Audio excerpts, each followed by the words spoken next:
Let's travel back to the morning of December 8th of 1941. The sun has just begun to rise over Luzon. It was a Monday. Students were getting ready for school. Vendors were arranging goods in the market. Soldiers were in their camps, resting and cleaning rifles. And no one knew that the sky was about to fall. 12:30 p.m. Philippine time, just 10 hours after the attack on Pearl Harbor in Hawaii, the calm was shattered. Japanese warplanes, sleek and merciless, roared over the skies of Luzon. Their first targets were military: Clark Field, Nichols Field, and the Cavite Navy Yard. In just 10 minutes, entire air bases were engulfed in smoke and flames. In Manila, people looked up in disbelief. Some thought it was just a drill. Others screamed. Radios began to crackle with the news, but it was too late. The Philippines, a U.S. Commonwealth at that time, had officially been dragged into the Second World War. American commanders issued emergency orders. Planes were to be hidden, roads were to be cleared, evacuation of key personnel began immediately. But panic moved faster than protocol. The sky wasn't just falling, it was exploding. Civilians scattered, mothers clutched their children, fathers searched for loved ones, teachers tried to keep their classrooms calm. And so, the day the sky fell marked more than just the beginning of an invasion. It marked the end of innocence, the end of normal life, and the end of peace. The Japanese occupation from invasion to independence in the Philippines. Now, are you ready? Are you prepared? Because war had just arrived in our waters. The Japanese planes that bombed us came from Taiwan, which was under Japanese rule at that time. They flew in early in the morning, catching everyone off guard. This was called Philippine Campaign of 1941 to 1942. Now you still might be wondering, why us? Why was the Philippines attacked? Well, during that time, we were still a U.S. Commonwealth, so technically under the American rule. That meant their enemies were automatically our enemies. So the Philippines became a key battleground. To defend the country, Filipino-American troops teamed up under something called War Plan Orange 3. War Plan Orange was originally designed as a defense mechanism for the US in case Japan ever attacked the Pacific. Plan Orange 3 was specifically designed for the Philippines, and it said, if the enemy attacks, retreat to Bataan and hold out until reinforcements arrive.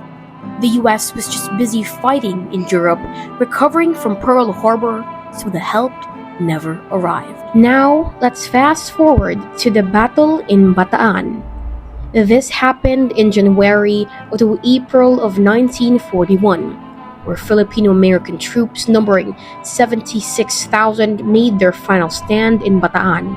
This was no ordinary battle. This was a 4-month-long survival game. Did you know that Bataan was never meant to hold that many soldiers? It was chosen for its defensive position, not for sustainability. By February, supplies were almost gone. Imagine no food, no medication, no clean water, and their food, whatever they will find: roots, lizards, tree bark. Some of them would even eat monkeys just to survive. And to make things worse, malaria and dysentery spread like crazy. Amputations were done without anesthesia because there was no medicine. But there was one nurse, Captain Florence Finch, who secretly helped supply medicine and food to prisoners of war. Later, she became the first woman to receive the U.S. Medal of Freedom for her bravery. Eventually, on April 9 of 1942, Major General Edward King Jr. was forced to surrender. over 64,000 Filipinos and 12,000 Americans became prisoners. This was the biggest surrender in U.S. history. They were exhausted, starving, and sick. But Corregidor was still standing. Corregidor is a small island at the entrance of Manila Bay. Its networks of tunnels, especially Malinta Tunnel, served as the last military headquarters, shelter, and hospital all rolled into one.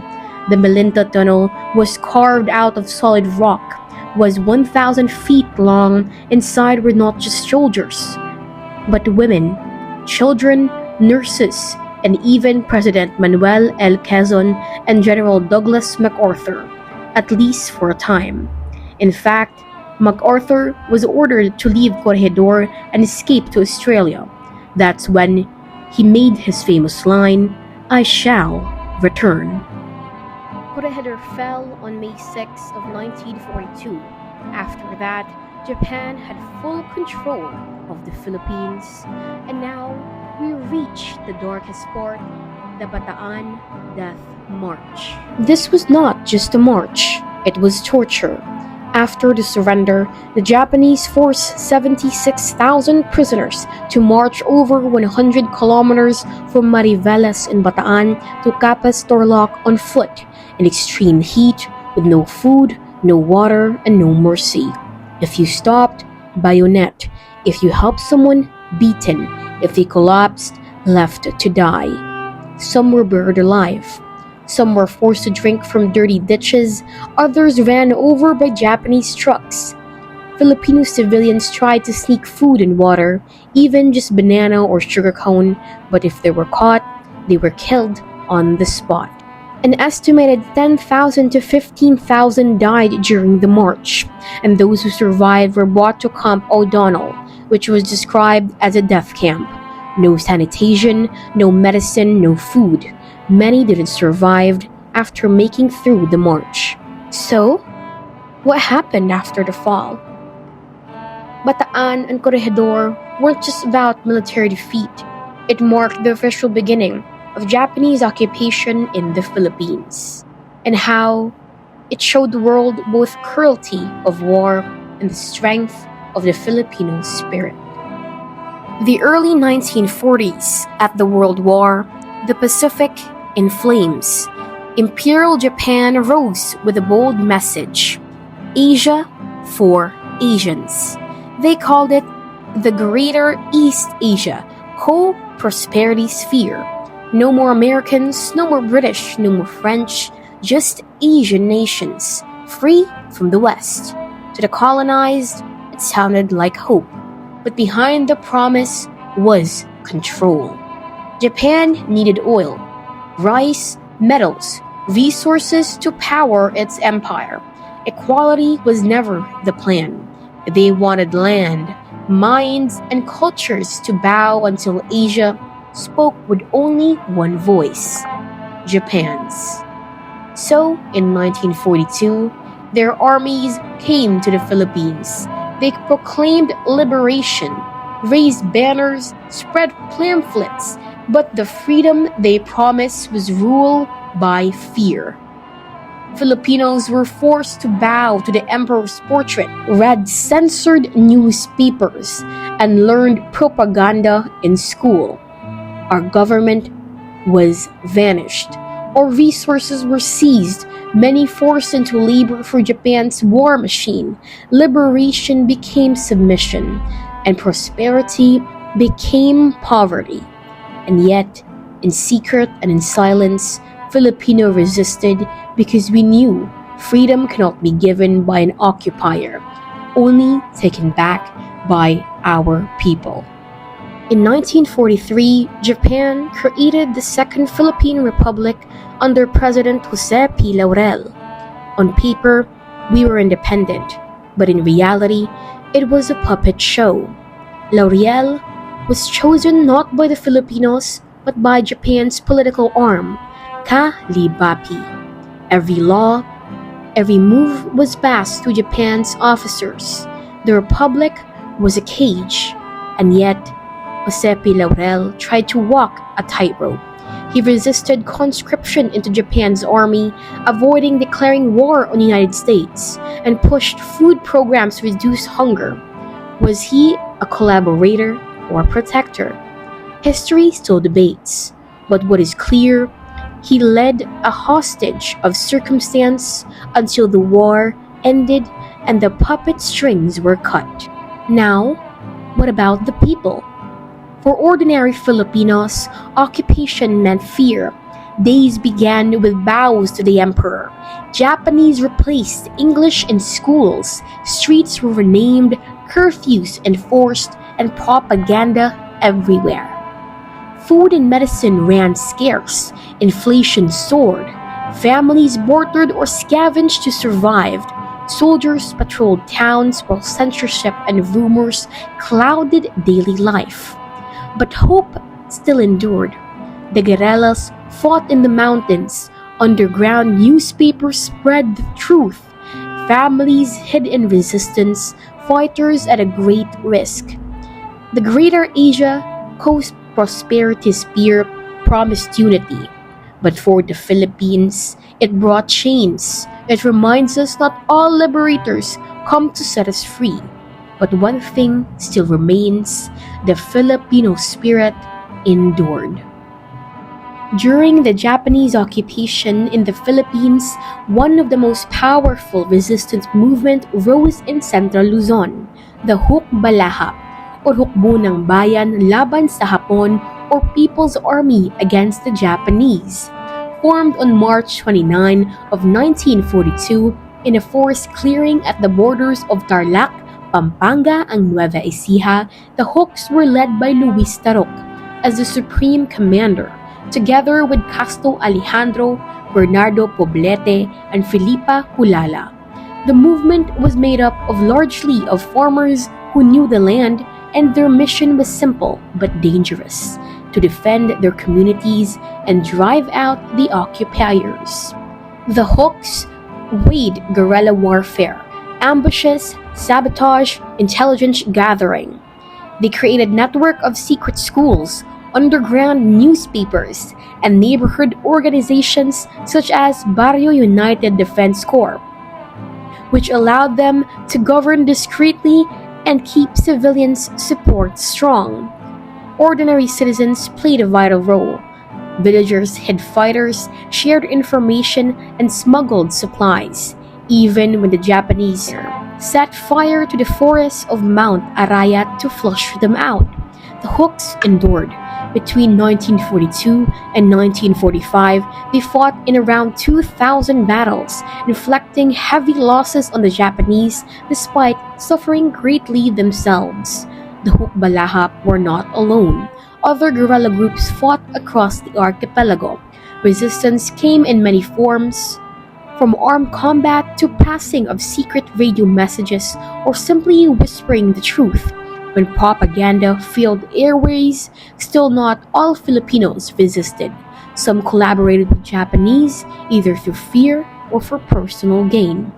After the war, the Philippines gained independence from the United States on July 4 of 1946. Just months earlier, Luis Tarlac had been elected to Congress.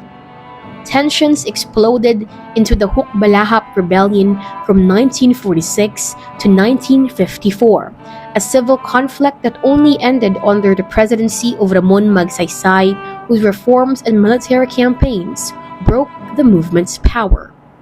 The Hukbalahap reminds us of two truths: even us ordinary people, when united, can stand against foreign empires, and second, that the fight for freedom does not always end when the occupier leads.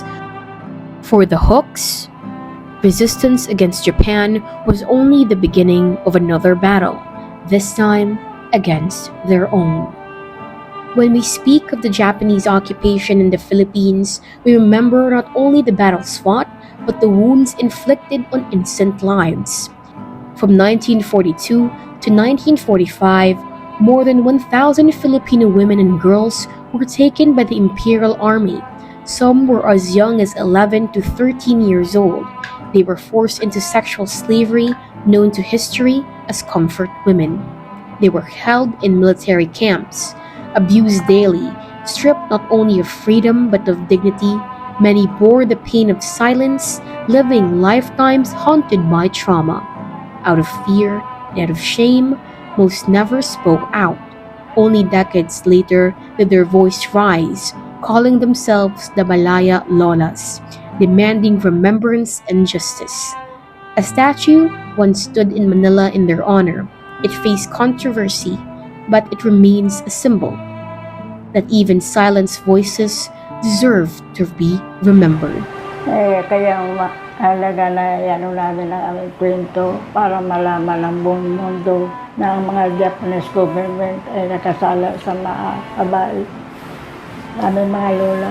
Maaari po ba kayong magpakilala at ibahagi sa amin ang iyong kwento? Ako po ay si Lola Estelita D. ng Lila Pilipina Gabriela. Bago dumating ang hapon, kami ay naniniran sa Hacienda Lizares.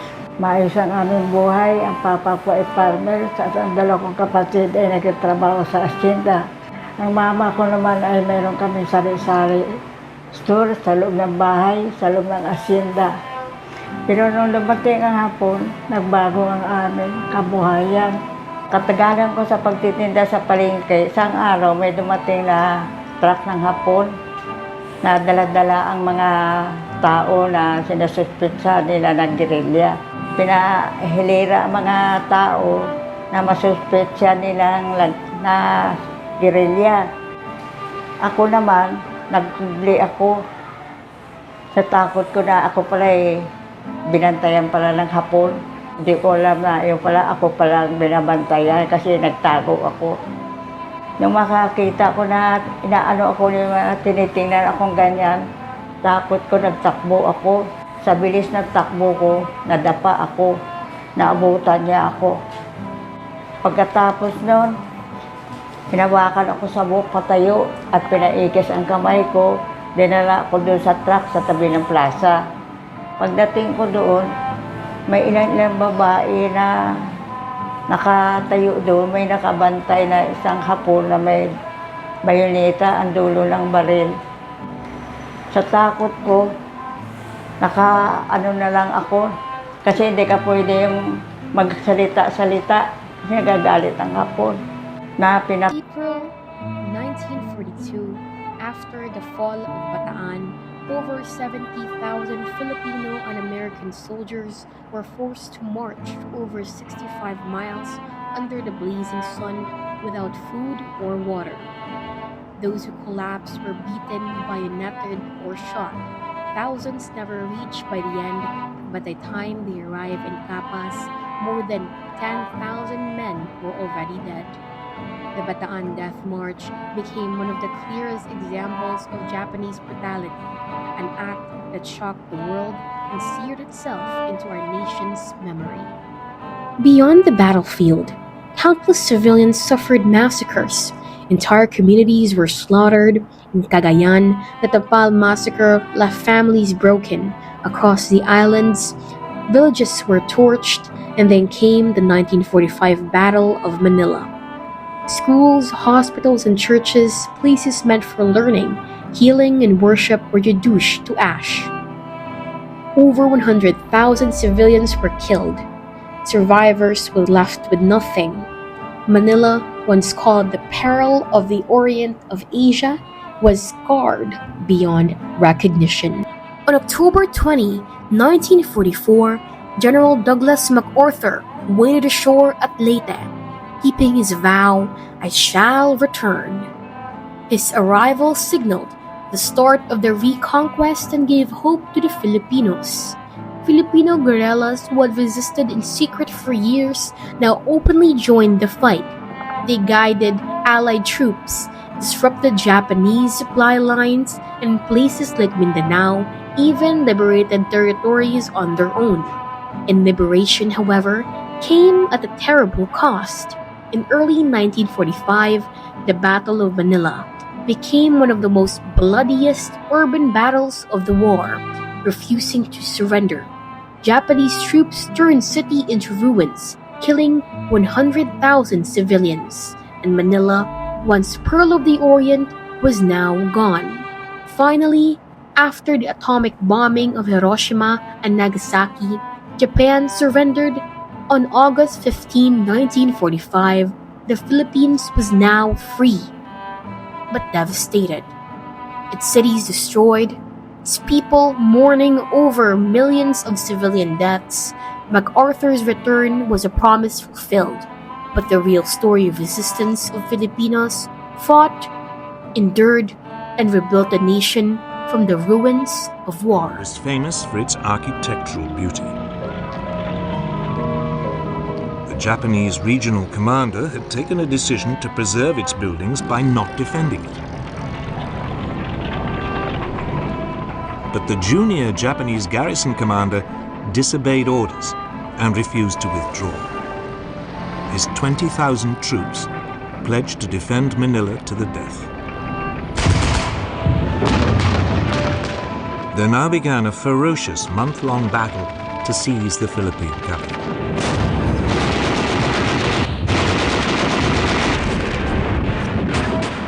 The US troops fought their way into the city.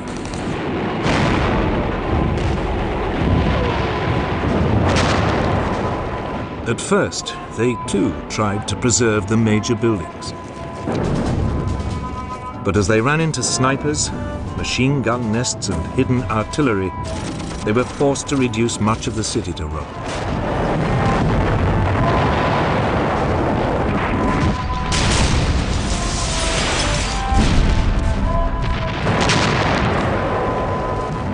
By the end of February, the Japanese defenders had been driven back into the 16th century citadel of Intramuros.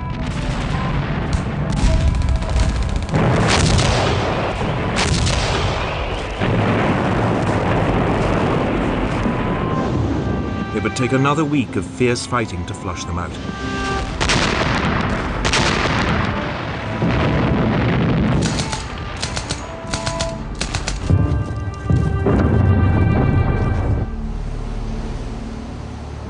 Finally, on April 13, 1945, US forces mounted an amphibious attack on Manila Bay's last fortification, Fort Drum, the concrete battleship in the harbor.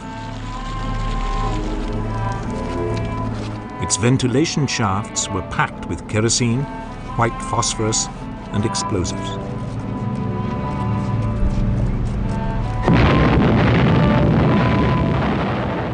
None of the defenders survived.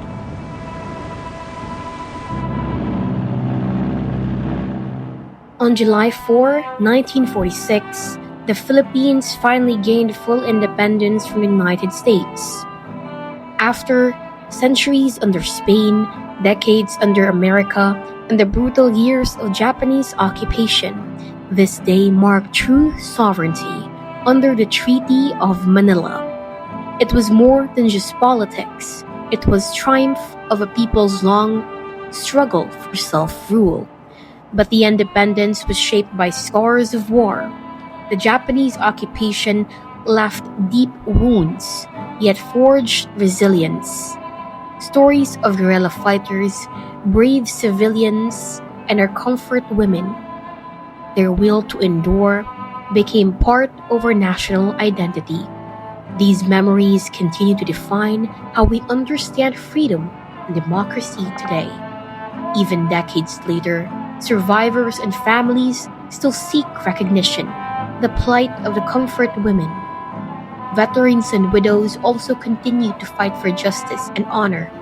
Today, memorials and museums across the Philippines, like Memore Manila 1945 and the Philippine Veterans Museum, stand as reminders. They honor who lived, resisted, and died. Yet they teach us that peace is fragile and freedom is never free. Independence gave the Philippines its nationhood, but the memory gave it soul. By remembering both triumph and tragedy, now we can ensure that the sacrifices of the past guide us towards a future worthy of their struggle. The Japanese occupation left the Philippines scarred by cruelty and loss, but it also revealed the strength and resilience of the Filipino spirit. From the ashes of war, our people carried forward a memory that reminds us true freedom is never given, and it's fought for, endured, and persevered. Nag-alay na, kanda't dilag.